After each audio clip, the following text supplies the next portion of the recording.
Okay, கன்சிடரேஷன்னா என்ன அப்படின்னு சொல்லிட்டு பார்க்கலாம். கன்சிடரேஷன் அப்படின்னா something in return for a promise. கண்டிப்பாக அங்கே என்ன இருக்கணும், ஒரு கன்சிடரேஷன்னா என்ன இருக்கணும் அப்படின்னா சம்திங் இன் ரிட்டர்ன், ஏதோ ஒரு விஷயத்த ரிட்டர்ன் பண்ணுற விதாக இருக்கணும். அப்படி இருந்தால் மட்டும்தான், சம்திங் இன் ரிட்டர்ன் இருந்தால் மட்டும்தான் அதை வந்து வேலிட் கன்சிடரேஷன் சொல்லிட்டு சொல்ல முடியும். ஓகேவா? இந்த கன்சிடரேஷன் வந்து 2 டைப்ஸ் இருக்குது. டேஞ்சபிள் பேமெண்ட், இன்னொன்று பெர்ஃபார்மன்ஸ் ஆஃப் அன் ஆக்ட்னு இருக்குது. டேஞ்சபிள் பேமெண்ட் அப்படின்னா மணி ஆர் ப்ராப்பர்ட்டியாக இருக்கலாம். பெர்ஃபார்மன்ஸ் ஆக்ட்னா லீகல் பிரகாரமாக ஏதாவது ஒரு சர்வீஸ் ப்ரொவைட் பண்ணுறாங்க அப்படின்னா அதையும் என்ன நம்ம சொல்லிக்கலாம் அப்படின்னா கன்சிடரேஷன் அப்படின்னு சொல்லியிருக்கலாம். ஆனால் கண்டிப்பாக அங்கே என்ன இருக்குன்னா சம்திங் இன் ரிட்டர்ன் வந்து இருக்கணும். ஒரு கான்ட்ராக்டில் கன்சிடரேஷன் இருக்குது அப்படின்னா அந்த கன்சிடரேஷன் எப்போ வந்து அதை உருவாக்கணும் அப்படின்னா அந்த கான்ட்ராக்ட் முடியறதுக்கு முன்னே அந்த கன்சிடரேஷன் வந்து முடிவடைஞ்சிருக்கணும். கான்ட்ராக்ட் முடிஞ்சதுக்கப்புறம் கன்சிடரேஷன் பண்ணுறாங்க அப்படின்னா அது வேலிட் கிடையாது, அது வாய்டாக மாறிடும். ஒரு கான்ட்ராக்ட் முடியறதுக்கு முன்னக்கூட்டியே அந்த கன்சிடரேஷனை எக்ஸிக்யூட் பண்ணாதான் அதுக்கு பேர் என்னதுன்னா வேலிட் கன்சிடரேஷன். நெக்ஸ்ட் அதுக்கு டெஃபினிஷன் கொடுத்துருக்காங்க. இந்த கன்சிடரேஷனை பொறுத்த வரைக்கும் கண்டிப்பாக என்ன இருக்கணும் அப்படின்னா ப்ராமிஸி இருக்கணும். அப்போ ப்ராமிசர் என்ன பண்ணியிருக்குன்னா ஒரு ப்ராமிஸை வந்து மேக் பண்ணி அதை வந்து ப்ராமிசர் வந்து அக்செப்ட் பண்ணுற மாதிரி இருக்கும். இப்படி 2 பேருமே 2 ஆக்டிவிட்டீஸ் ஷேர் பண்ணிக்கிறாங்க அப்படின்னா அதை எக்ஸ்சேஞ்ச் பண்ணிக்கிறாங்க அப்படின்னா இதை தான் நம்ம என்னென்னு சொல்கிறோம் அப்படின்னா கன்சிடரேஷன் அப்படின்னு சொல்லிட்டுறோம். Next essentials of consideration. Essential of consideration அப்படின்னா ஃபர்ஸ்ட் என்ன இருக்குது அப்படின்னா consideration must move at the desire of the promiser வந்து கண்டிப்பாக என்ன பண்ணியிருக்கணும் அப்படின்னா அவர் மேக் பண்ண ப்ராமிஸை வந்து மூவ் பண்ணணும்.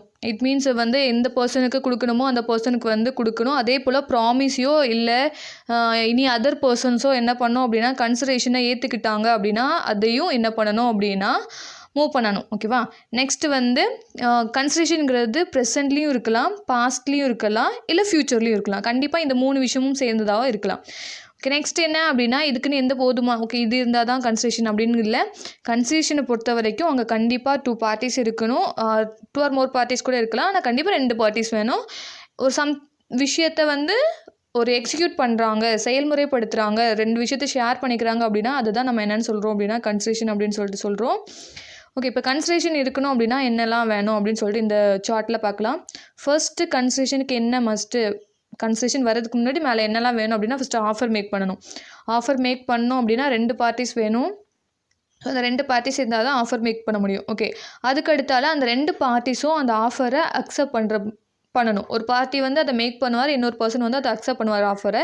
ஸோ இந்த இதை தான் என்னென்னு சொல்லுவோம் அப்படின்னா அக்செப்டன்ஸ் அப்படின்னு சொல்லுவோம். ஓகே, அக்செப்ட் பண்ண ஆஃபரை வந்து அதை வந்து ஒரு சம்திங் இன் ரிட்டனாக எக்ஸ்சேஞ்ச் பண்ணுறாங்க அப்படின்னா அதை வந்து எக்ஸிக்யூட் பண்ணுறாங்கல்ல. இப்போது ஆஃபரை வந்து ஏற்றுக்கிட்டாங்க. ஓகே, நான் இந்த ஆஃபர் அக்செப்ட் பண்ணிக்கிறேன்னு சொல்லிட்டு ஏற்றுக்கிட்டாங்க.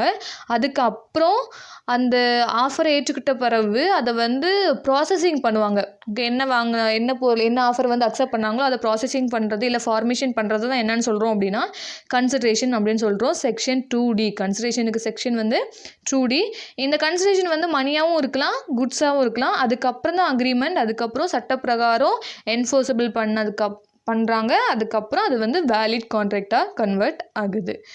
Okay, next capacity of person. Okay, ஒரு கான்ட்ராக்டில் வந்து ஒரு பர்சன் வந்து இன்வால்வ் ஆகலாம். என்னென்ன கெப்பாசிட்டியில் வேணும், எந்த விதமான கெப்பாசிட்டி இருந்துச்சு அப்படின்னா அந்த பர்சன் வந்து ஒரு கான்ட்ராக்டுள்ளே இன்வால்வ் ஆக முடியும் அப்படின்னு சொல்லிட்டு பார்க்கலாம். இதை பொறுத்த வரைக்கும் ஃபர்ஸ்ட் என்ன அப்படின்னா கண்டிப்பாக ஒரு பர்சன் வந்து சவுண்ட் மைண்ட் பர்சனாக இருக்கணும், அன்சவுண்ட் மைண்ட் பர்சனாக இருக்கக்கூடாது. ஓகேவா? கெப்பாசிட்டி ஆஃப் பர்சனை பொறுத்த வரைக்கும் ஃபர்ஸ்ட்டு கான்ட்ராக்டுள்ளே இன்வால்வ் ஆகிறதுக்கு ஃபர்ஸ்ட் கெப்பாசிட்டி என்ன அப்படின்னா அந்த பர்சன் வந்து சவுண்ட் மைண்ட் பர்சனாக இருக்கணும், சுயநினை உள்ளவராக இருக்கணும். அதே போல் என்ன இருக்குது அப்படின்னா மேஜர் பர்சனாக இருக்கணும். ஓகேவா? ஏஜை பொறுத்த வரைக்கும் அவர் வந்து மைனராக இருக்கக்கூடாது, மேஜர் பர்சனாக இருக்கணும்.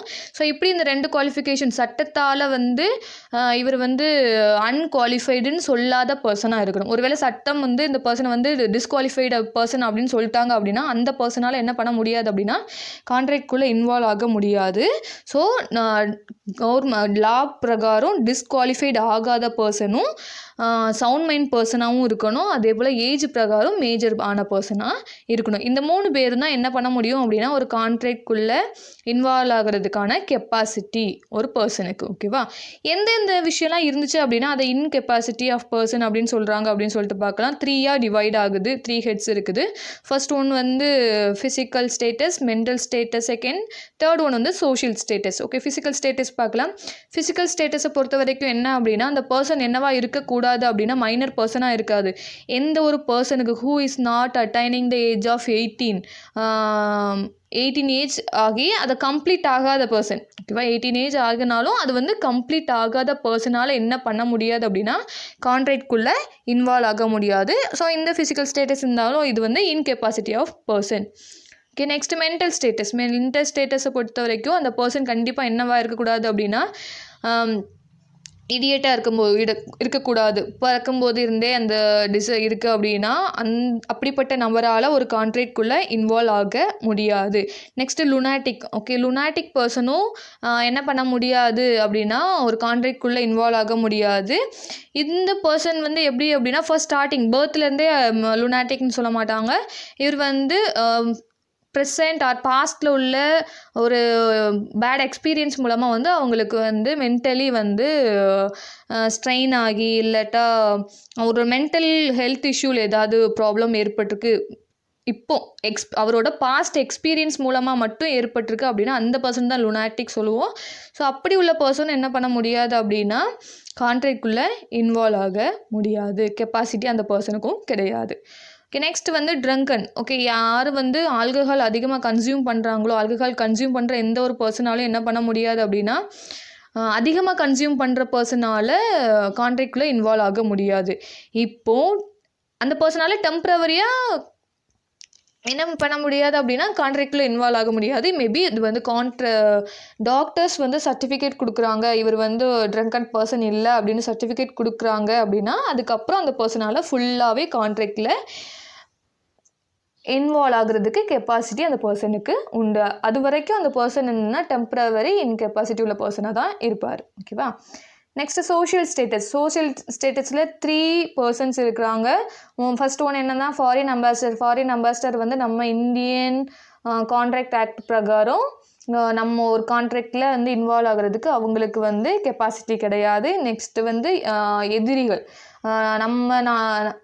நம்மளுக்கு எதிரியான பர்சனால் என்ன பண்ண முடியாது, வெளிநாட்டு எதிரியால் நம்மளோட கான்ட்ராக்டில் இன்வால்வ் ஆக அவங்களுக்கு எந்த ஒரு கெப்பாசிட்டியும் கிடையாது. Next insolvent person. Insolvent person அப்படின்னா நொடிப்பினிலை அப்படின்னு சொல்லுவாங்க. கோர்ட் வந்து எந்த ஒரு பர்சனை இன்கேப்பபிள் பர்சன் அப்படின்னு சொல்கிறாங்களோ அந்த பர்சனால் என்ன பண்ண முடியாது அப்படின்னா கான்ட்ராக்ட்குள்ளே இன்வால்வ் ஆக முடியாது. அந்த பர்சனுக்கும் கெப்பாசிட்டி அது உள்ள பர்சனாக இருக்க மாட்டார். ஸோ இதுதான்